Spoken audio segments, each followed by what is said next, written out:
Buddy, Jimmy Smith with another Fight Quest story. This time, Thailand, Muay Thai, of course. There's a lot I have to talk about around Fight Quest, and unfortunately about myself, because this episode very, very interesting in that regard. I know it'll make sense as I go on about it. Um, but what happened was, and the reason I have to talk around the Muay Thai episode and about Fight Quest in general is if you look at Fight Quest on Wikipedia, if you look at the Wikipedia page, it says it was a 2-season show and it was canceled 3 episodes into the second season. That's not true. What it was it was supposed to be 1 season of 13 episodes, which is pretty standard network season for something like this. And what happened was, as we were filming Fight Quest, I forget how far in we were.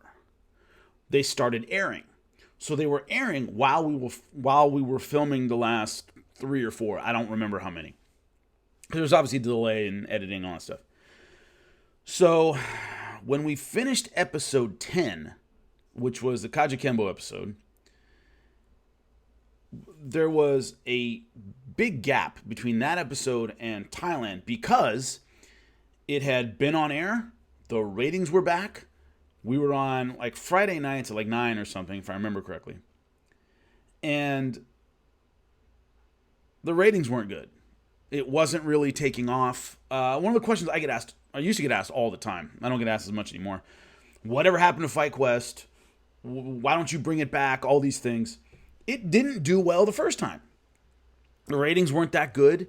One of the reasons was there were a lot of changes at the top in Discovery Channel while we were doing Fight Quest. So the person who first greenlit it and was really excited about it was out, I think, a few months into us shooting Fight Quest. Somebody else took over. And if you know television, this happens all the time, where a show will get greenlit, someone else will take over, and like, that's not their baby. So they have their own project that they're more interested in all this stuff. So basically, we were on Friday nights at 9, which is not a good TV night. And it just kind of didn't do that well. So they had to decide after the 10th episode if they were going to do any more. So they suddenly stopped production and said, hold off a little bit. We're not sure if we're going to do the last 3. They'd already been, from what I understand, it's like they kind of pay for the first 13, but if the ratings aren't good, they might just go, forget it, we're not going to do the last 3. And so there was a gap of, I want to say, a month or 2, where we didn't know if we were going to do anymore. We had no idea. And then a lot of what we were doing during the show was based on the possibility we might get more seasons and do more of them. Well, by the end of the 10th episode, in that gap between episode 10 and 11, which is Kaja Kembo and Muay Thai, it was pretty clear we weren't coming back for a second season. The ratings were out. We weren't even sure we were going to do the last 3, let alone another year of it. So everything kind of changed in those couple months, where even if we did the last 3, we knew that was it. We weren't going to do any more. Which is just a different mentality than, man, we could build something that could go for at least a couple seasons. And we knew it wouldn't. So the mentality changed a little bit. But that was a tough time because in those 2 months, that could have been it. You're finished. You're not working anymore. And then a lot of the producers and stuff, whom I had gotten to know and became friends with some of them, had to find other gigs because they can't take 2 months off. And, people got let go and all this stuff. Not let go. A lot of them are freelancers and stuff. So that was a really tough time getting that news and like, are we going to continue? Are you done? Is it just over now? We weren't really sure what was going on. So that happened. So they decided to do the last 3 episodes. And so we go to Thailand to do a Muay Thai. Muay Thai in Thailand is the one I remember the least, probably, of all the episodes. And that's not an insult. And I really enjoyed Thailand. I really enjoyed Bangkok and all that stuff. But I was training at a place called North Hollywood Muay Thai in North Hollywood, California. And it's a legit old, I think the oldest Muay Thai gym in the United States. Been around forever. It produces a ton of professionals. That's where I was doing my Muay Thai training at the time. So when I got to Thailand, hear all these myths about what they do in Thailand. And much like I said with the Brazil episode for Brazilian Jiu-Jitsu, I heard all these myths about what they do in Brazil doing Jiu-Jitsu. They do exactly what they do in the United States. In terms of the functional training, it was nothing different. Remember, I was at a legit Muay Thai place in LA, so it's pad work, sparring, some drills, combination stuff, and conditioning. And that's it. And they didn't do anything different. It was almost the same training. Actually, the instructor, Crusanti was his name, when I was in North Hollywood, knew the guys at Sasaprapa Gym in Bangkok. So when I went and met the instructor in Bangkok, I said, yeah, I train with Crusanti in Hollywood. He goes, oh yeah, I know Santi. Yeah. Like, they know each other. And Malapet, who was the pro at North Hollywood Muay Thai, was from the Sasaprapa Gym in Bangkok. So the training methods were super similar. They came up the same way. Those two coaches came up together. So there was nothing different at all. You kick bags, you hit pads, you did conditioning, and you sparred. That was it. So in terms of the training, it was almost what I had done for years anyway. It was just a different transition of it. And there was no particular... When I went in Brazil at the Gracie Homata gym, they kind of hazed me the first couple of days. And so that training kind of stood out because I had to fight everybody in the room over and over. That didn't happen in Thailand. They didn't really do that. So it was just what I was generally used to training. So that's why the training itself kind of all blends together. It didn't stand out particularly. And just like in Brazil, when I did jiu-jitsu, the one thing that's really different in Thailand is if you go to a gym to do Muay Thai, and I came back to Thailand a couple months later and trained for about a month in Phuket. So in both instances, when I'm at a legit Muay Thai gym in Thailand, there aren't any weekend warriors. There are no regular people there to lose weight and get in shape. If you went to North Hollywood Muay Thai when I was training there were some pros, and we would kind of do our own separate thing. Like we'd certainly spar together. We kind of did our own thing. We stayed a little later, that kind of thing. The vast majority of people in the gym are just people that want to stay in shape. You go to a jiu-jitsu gym out here anywhere. Most people are just regular people working 9-to-5 jobs who want to learn a martial art and stay in shape, and they're not trying to be world champions. In Thailand, they don't even get that concept. When I was in Thailand, both times, when I talked to people at the gym, they went, why would anybody do this in America if you could be an accountant? They didn't understand why you would go through Muay Thai training, which is brutal anywhere you do it. It's probably, the most brutal stand-up art. And if you didn't have to, if you weren't making a living doing this, why would you just do it part-time? They just don't get that. Everyone at the Sasaprapa gym in Bangkok wanted to be Lumpini or Rajadhan champion. The way they do championships in Thailand is by the stadium. So Lumpini and Rajadhan are the two big stadiums there. And they each have their own champion. Your Lumpini champion, Rajadhan champion, and that's kind of how they do it, at least in Bangkok. So they all want to be world champions. That's it. It's the only reason they're there. Everyone's in their physical prime. Everyone's young. Everyone's training like a madman. There aren't any, I'm just a blue belt hanging out here. Hey, I'm learning, trying to keep in shape. They don't do that. So that's really the upgrade. And when I was there, when I first got there, the guy told me Michael Bisping was here recently. And this is when Michael Bisping was just getting big in the UFC. It's funny, I asked him, I said, oh man, how's this stand-up? And they went, it's okay. It's okay. That's not an insult to Michael Bisping. It's just that's all they do all day is Muay Thai.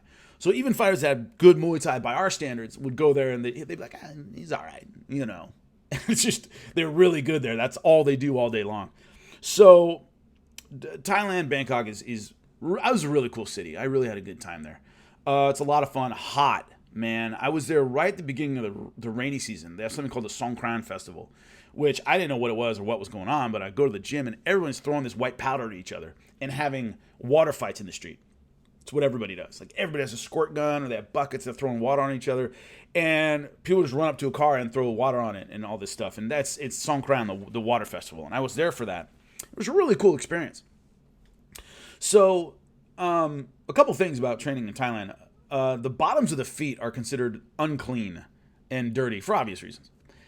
So you don't do stuff with your feet, which in jiu-jitsu, we do that all the time. I'll pick my gi up with my feet and just hand it to my hand and put it on. You don't do anything like that in Thailand. It's insulting sometimes, apparently, I was told. if I'm sitting somewhere and I'm pointing the bottoms of my feet at somebody, that's an insult. You wouldn't do that. That's considered rude. So the way it translates into a fight, I went to, I believe it was Lumpini Stadium with my instructor, and we were watching a Muay Thai fight. And he told me that story. He's like, yeah, the bottoms of the feet are considered unclean. You don't touch somebody with the bottoms of your feet. So when they push kick or teep, which is kick somebody with the bottom of the foot, you don't push kick to the face unless you want to piss the person off. And if you do that, it's a big insult. So the way the fights work in Thailand, they're 5 rounds, 3 minutes a round. First round's a feeling out round. They go to war rounds 2, 3, and 4. And then rounds 5, they don't really fight, which is really weird to see as an American. The way it was explained to me is usually by round 5, they know who's going to win or who's ahead on the scorecards. They fight every week.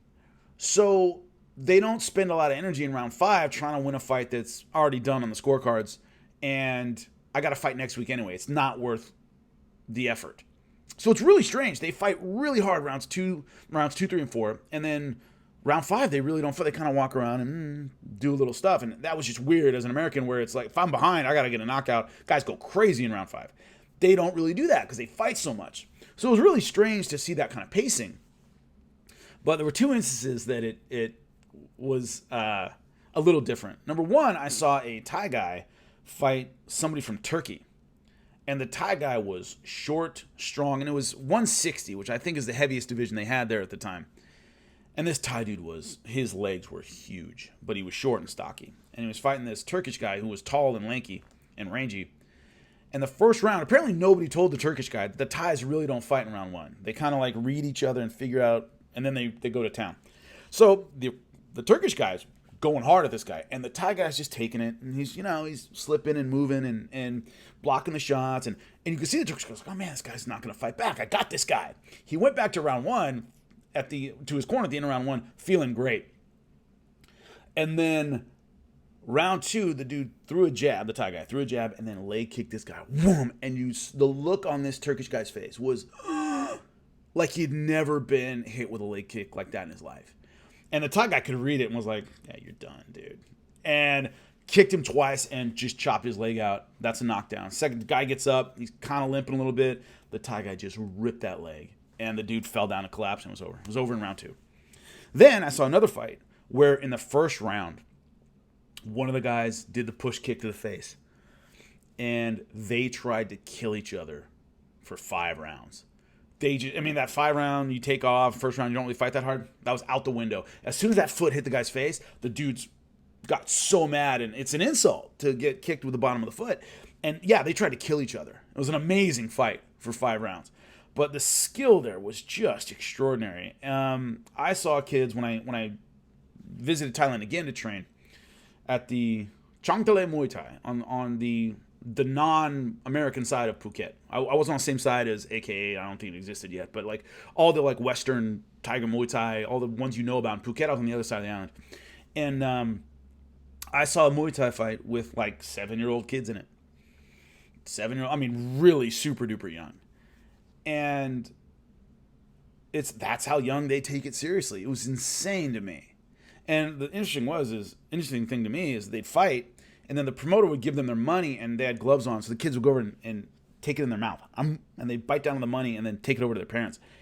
And I turned to my instructor and go, man, these guys are pretty young, super young. And he goes, what he just put in his mouth is what their parent, as a farmer, makes in a month. It's just, financially, that if your kid fights Muay Thai, you can triple your income because they get paid. Farmers out here don't make any money. And so they put their kid in Muay Thai thinking, hey, you got to fight to feed the family. And love it or hate it, that's the motivation for kids fighting that young. And these kids had skills. It was incredible to watch a 7-year-old, 8-year-old throw a spinning hook kick and boom.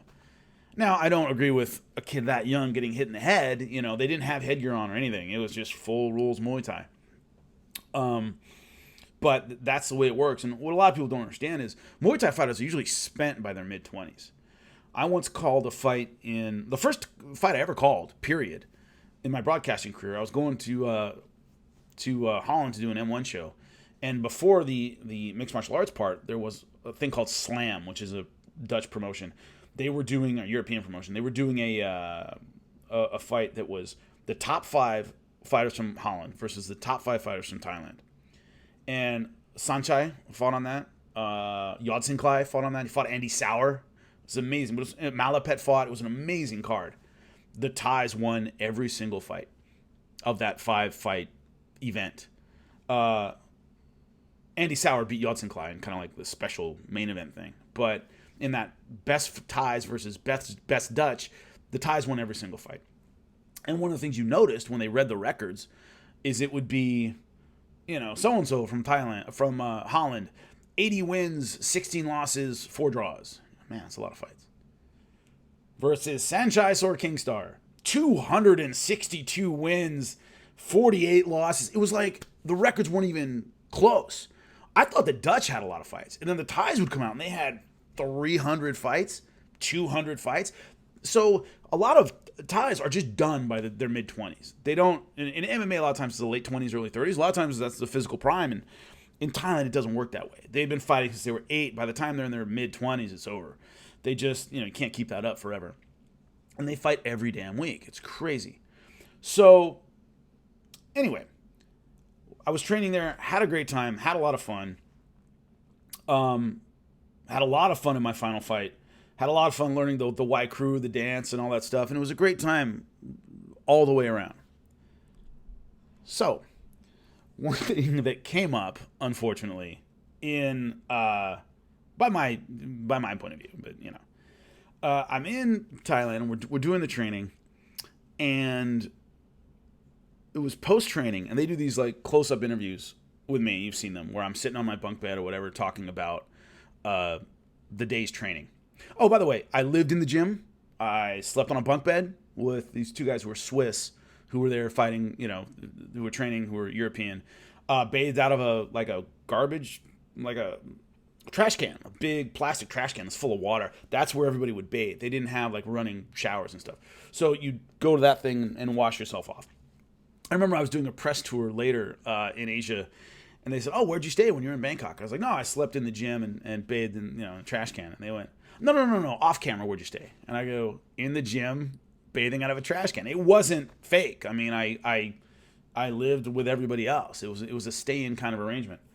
Also, whenever you're there in Thailand and you're eating, they would say Farang. Farang means foreigner. And so when you'd order food, especially when I was in Phuket, these little tiny places, they would say, Farang, do you want it foreigner style? If you don't, it's hot. Unbelievably hot. I am from Southern California. I am used to ethnic food. I love hot food.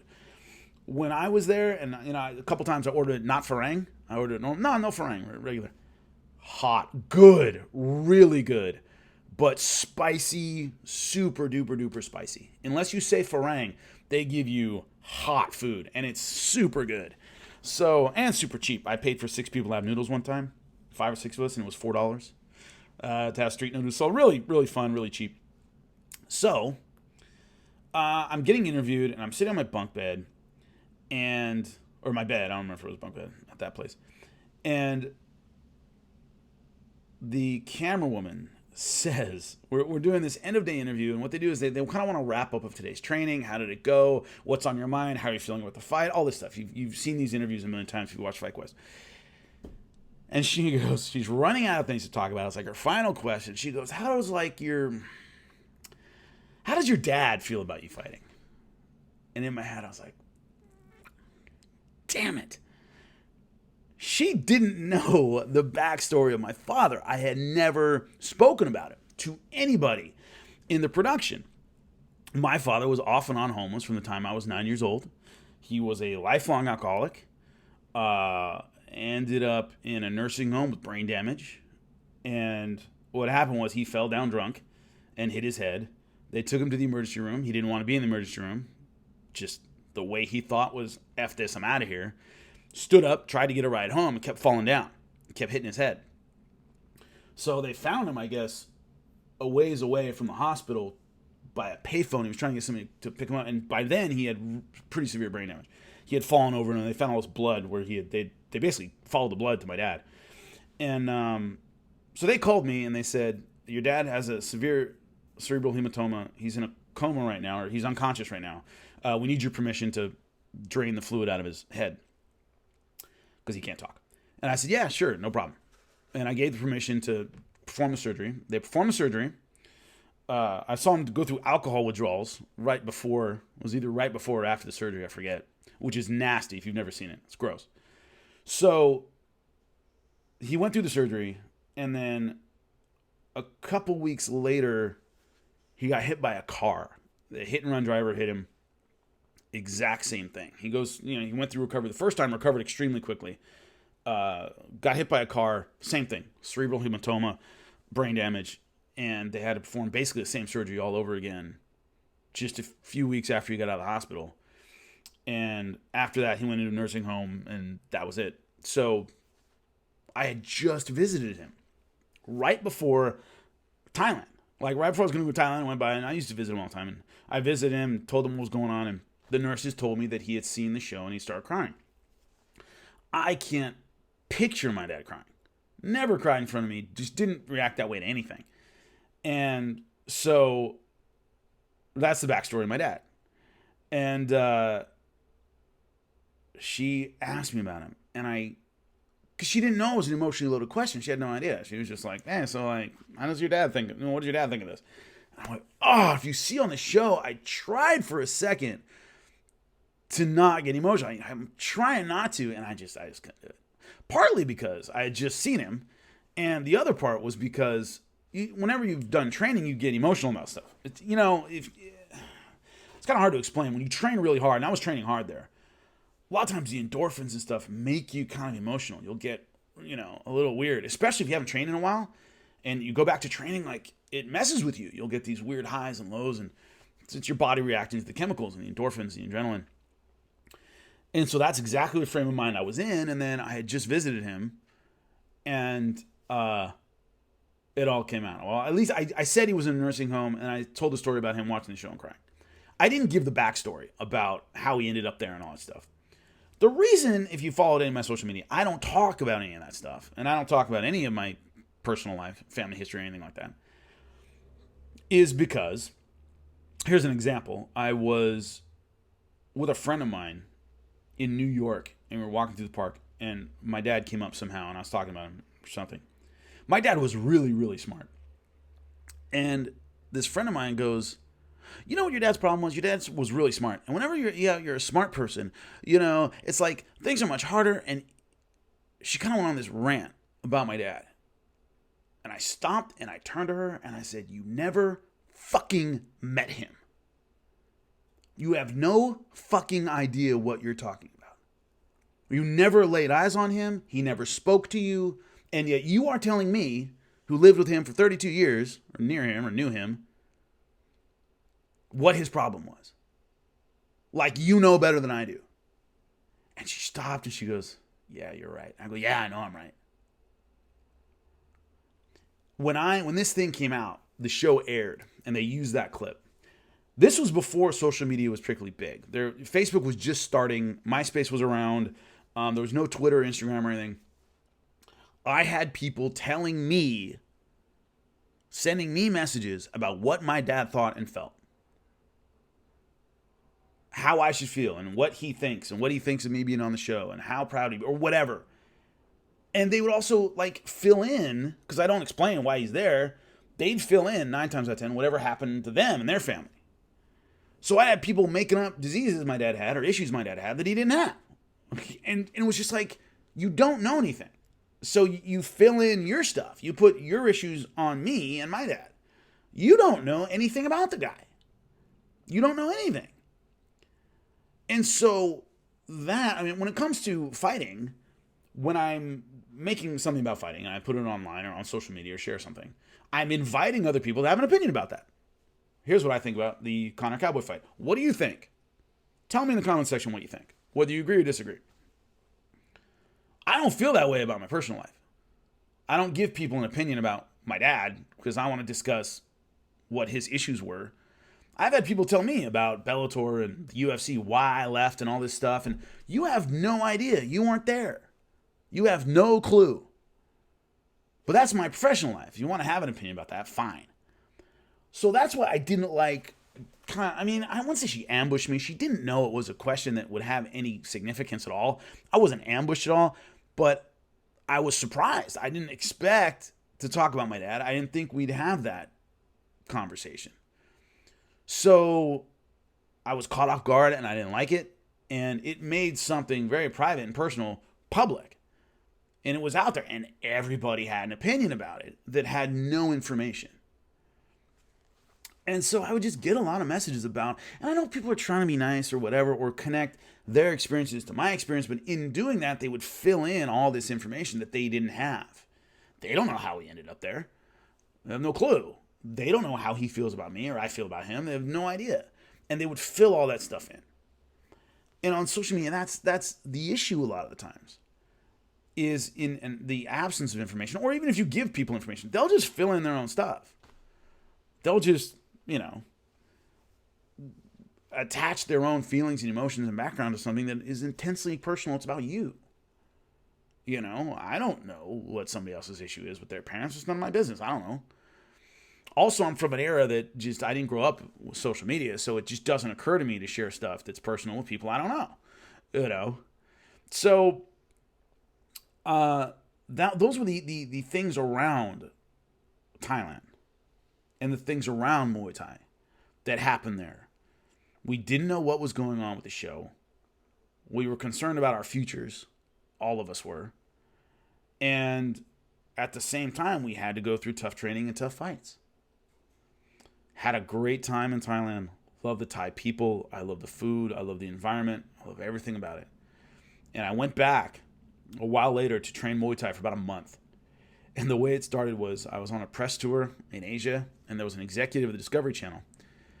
And he said, oh, yeah, we were talking about Thailand. He goes, oh, I have a villa in Phuket. If you ever want to use it, let me know. And I said, I'm letting you know. Sure. He goes, yeah, sure, no problem.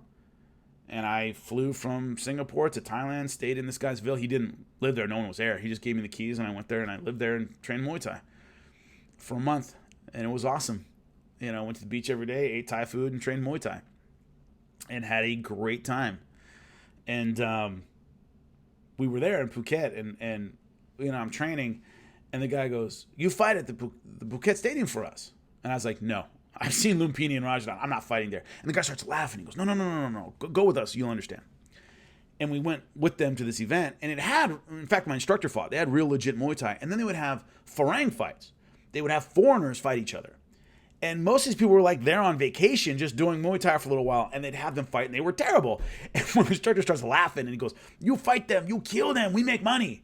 He wanted me to fight and basically be a ringer and go in there and just slaughter these poor tourists. And he would bet on me, and I'm like, no, I'm not going to kill this poor guy from England who's here on vacation, who's never fought before. That's not going to happen, man. But it was funny to watch it happen. It was because they would mix these Farang fights, foreigner fights, they called them, and they were in there just trying to do their thing. And it was interesting to watch. I mean, they're grown men. If you want to go and do that, go ahead. But I wasn't going to go in there and take on an amateur and get somebody hurt. But it was fun. Had a great time. Next one coming up is India, Kalauri Payetu. So that's the next one. Hope you enjoyed. Talk to you soon.